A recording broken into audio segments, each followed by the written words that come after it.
সময় আর আপনজন যখন একসাথে আঘাত দেয়, মানুষ তখন বাহির থেকে নয়, ভিতর থেকেই পাথর হয়ে যায়। যেখানে আপনার সবচেয়ে বেশি অবদান থাকবে, সেখানে একদিন আপনার কোনো চিহ্নই থাকবে না। জীবনের গল্পগুলো তো একই থাকে, বদলায় তো শুধু চরিত্রগুলো। হারানোর সময়টাকে খুব মিস করা যায়, কখনো ফিরে পাওয়া যায় না। সবার দেওয়া দুঃখ আমি তোমাকে বলতাম, তোমার দেওয়া দুঃখ আমি কাকে বলবো? ছোট্ট একটা জীবন, কত কিছুই না ঘটে। একই আকাশের নিচে কেউ বা হাসে, কেউ বা কাঁদে। ধৈর্য ধরা শিখলাম, মানিয়ে নেওয়া শিখলাম, নিজেকে সান্ত্বনা দেওয়া শিখলাম। পারি না শুধু মিথ্যে অভিনয় করে মানুষের মন জোগাতে।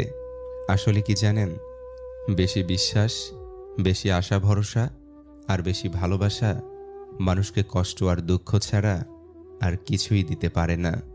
সব কিছু নিয়ে